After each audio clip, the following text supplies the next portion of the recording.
integral is a net change is, man, we are so stinking close to being done with calculus.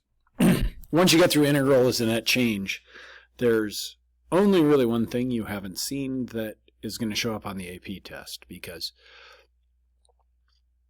well, this stuff just shows up on the free response, kind of going back and forth, rate in, rate out problems, that sort of thing.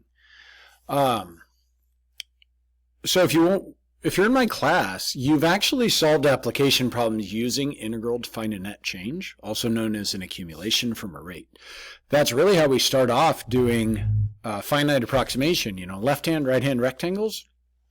That's exactly what we did. We did those sorts of problems. So hopefully you understand the concept, and this should mostly feel like a review. The only thing that's different is, well, now we're going to be evaluating using an integral, and for the most part, it's going to be a definite integral evaluated on a calculator. So really all we have to worry about is reading. And so it'll be a little bit easier as we do this part together or on the problem set, finding text clues that indicate an accumulation problem. We'll get that.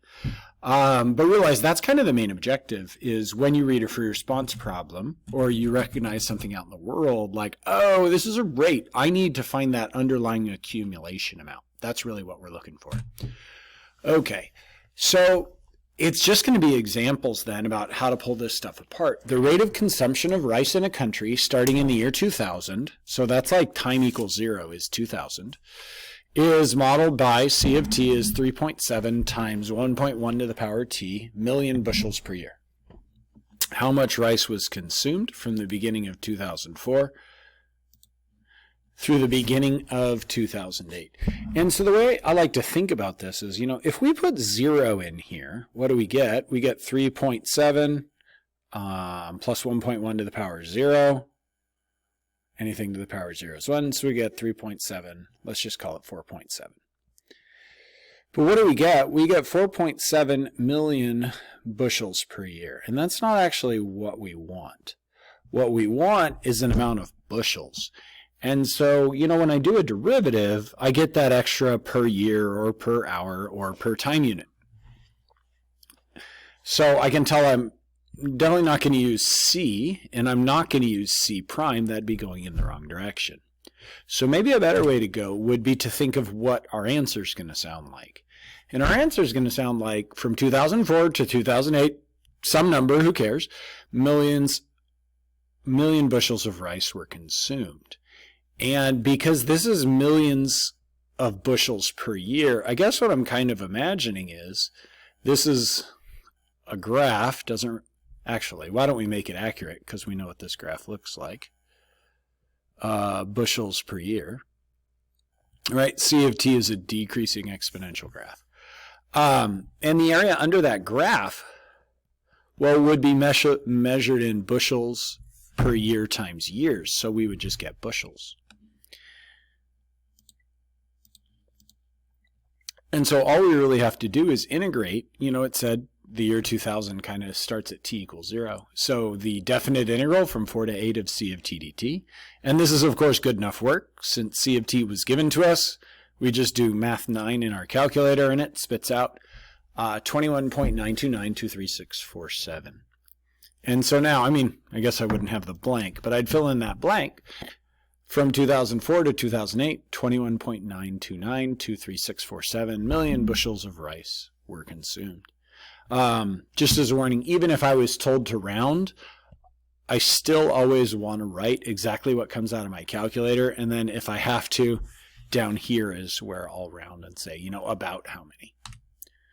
Although I'll only do that if it was asked. Okay, so these are places near our school. Suppose cars pass through the intersection of Grand and Peyton at a rate modeled by r of t is 86 plus 3 sine of pi t thirds cars per minute.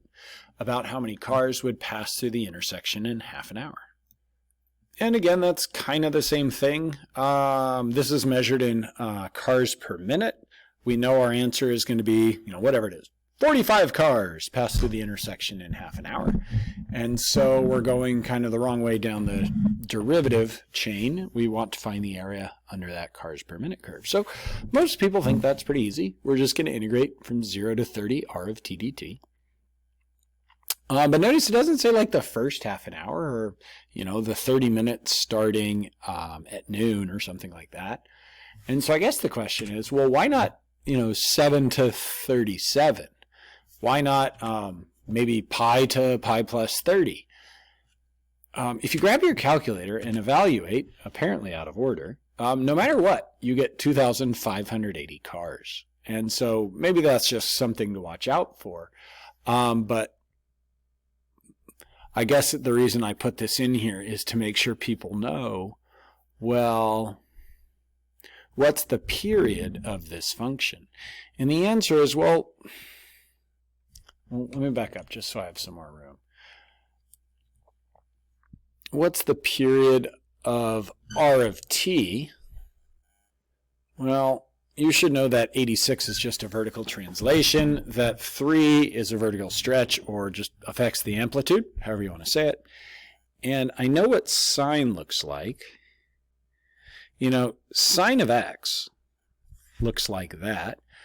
And sine of x starts its primary period at 0 and ends at 2 pi. And so what we need to figure out, and maybe this isn't the forum for it, but I need to remind my kids all the time. Over here, we want sine of something to act like sine of 0. In fact, we want sine of pi over 3 times some time to give us the same output as sine of 0. And the answer is, of course, well, we're going to put 0 in here because 0 times pi is 0. And so I guess on my...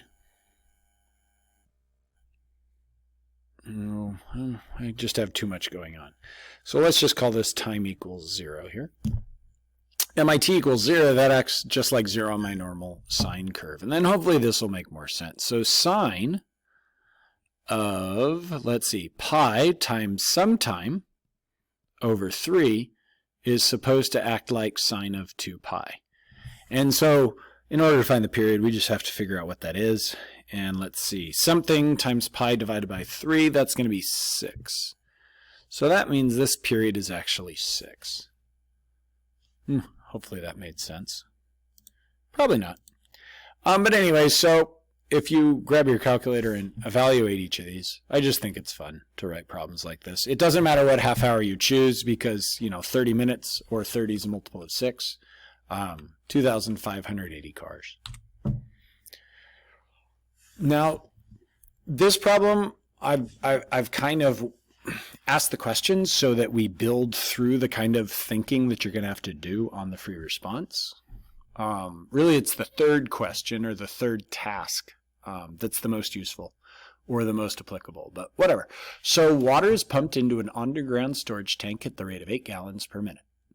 Water is leaking out of the tank at a rate of square root of t plus 1 gallons per minute. At t equals 0, there are 30 gallons of water in the tank. How many gallons of water leak out of the tank in the first 3 minutes? And so I always think it's good to draw a picture. Number one, if I can't imagine the picture, I probably don't understand the situation. But also, I'll put 8 gallons per minute going in and square root of t plus 1 gallons per minute going out. And that picture right there kind of encapsulates the entire setup. Which means now if I have to go back and wonder, hey, what happened? I can just look at that picture, and that's pretty much everything I need. I guess the only thing that I didn't include is that time equals 0. But my brain thinks, everything starts at time equals 0 anyways, so I don't include that. And so I guess the question is, how many gallons of water leak out of the tank in the first 3 minutes? Is this 8 gallons per minute involved at all in how much water leaks out of the tank? No, not really at all.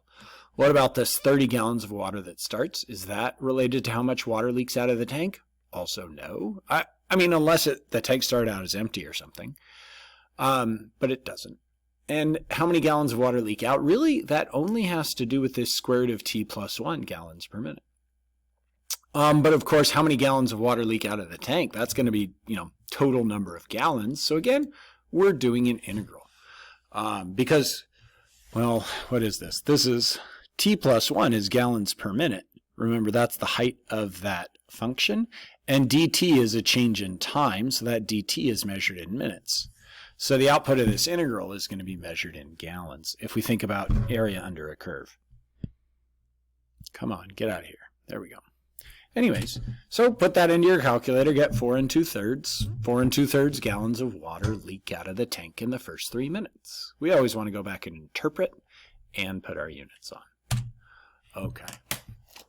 So what about how many gallons of water are in the tank at the time t equals 3 minutes? And so we ask ourselves the same questions. Does this rate in, this 8 gallons per minute, affect how much water is in the tank?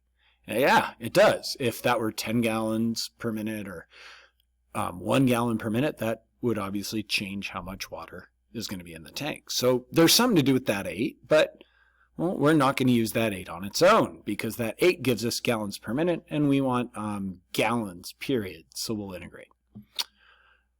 Does the starting amount, 30 gallons, have anything to do with how much water is in the tank? And again, yeah, we need to include that.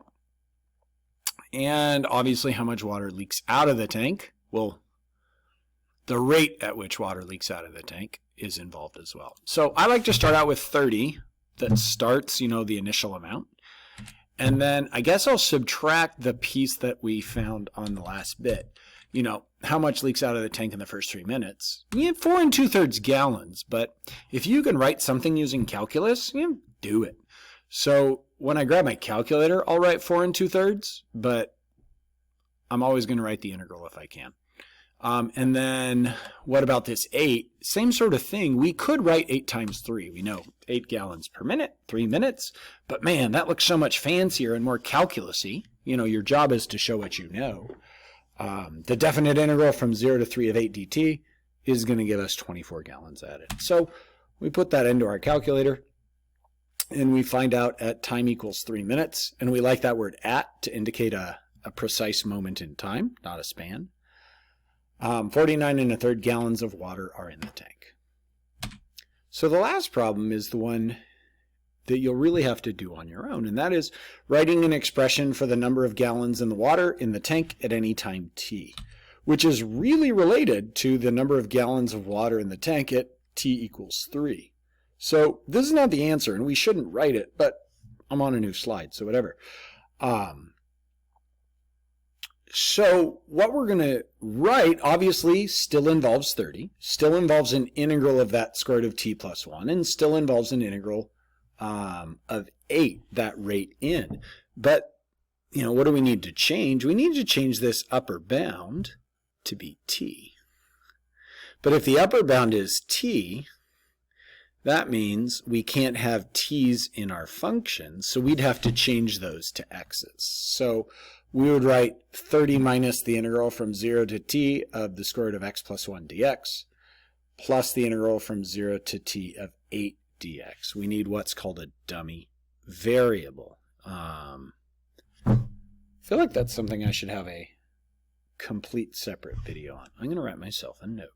Note written, but we'll see how that goes. So another very similar problem, the rate at which raw sewage enters a treatment tank is given by E of t is, that function, who cares, gallons per hour for 0 to 4 hours. Treated sewage is removed from the tank at a constant rate of 645 gallons per hour. The treatment tank is empty at t equals 0. So I'm not going to draw a picture. I guess to simulate why drawing a picture is good, because you might be thinking, man, this is hard to follow without a picture. So yeah, draw a picture. The picture is going to look awfully similar to this one. Just a 0 in the middle. Anyways, at what rate is sewage entering the tank at t equals 3 hours? So we'll ask kind of the same questions we did before. Let's start at the bottom. Is this t equals 0, the initial amount of sewage in the tank? Does that affect how much raw sewage is entering the tank? And the answer is no, it doesn't, unless things were overflowing. What about the 645 gallons per hour? Well, that's the rate at which treated sewage is removed. So this actually just asks about entering, so I don't think so either. So I guess we're just using E of t, the rate at which raw sewage enters. And what are we doing with t equals 3? And, a lot of students in my class will just integrate because they're not reading, but let's read the units. Actually, we don't even have to read the units. We can just read at what rate is the sewage entering. And then notice up here, E of t is the rate at which sewage enters. So turns out we just do E of 3 is 135 and, we're done. I guess we have to explain what we know. At t equals 3 hours, sewage is entering the tank at a rate of 135 gallons per hour. Pretty dang easy. Or at least it should be. How many gallons of sewage enter the treatment tank on the interval 0 to 4 hours? Well, here, obviously the rate at which stuff enters in gallons per... Oh, no. The rate at which stuff enters affects things, but that'd be measured in gallons per hour, and we want total number of gallons. This is the accumulation. We don't care about the 645, and we don't care about the 0. So this is just the definite integral from 0 to 4 of e of t dt. 3,981 and some change. It doesn't say to round, so we'll just keep everything from t equals 0 to t equals 4.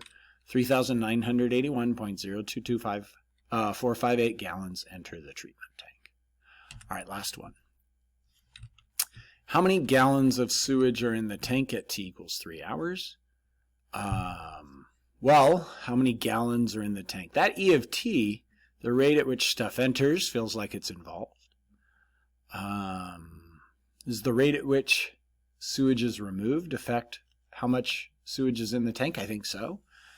And, even this t equals 0, I think we should include that, 0 plus, because, well, maybe in another case it wouldn't be 0. So thinking of the initial amount, and then why do we integrate from 0 to 3? Well, e of t is measured in gallons per hour, and we want total number of gallons. So we'll add the integral of the amount that enters, and subtract the integral. Notice again, instead of 3 times 645, we'll do the definite integral from 0 to 3 of 645 to get, well, maybe we should write it under here. This is the initial amount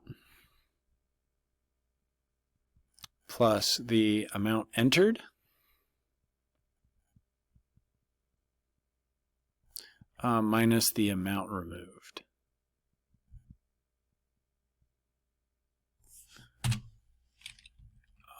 And apparently, that's all we're doing. I didn't type that in, but I guess setting things up is all that matters. Okay, I hope that helps.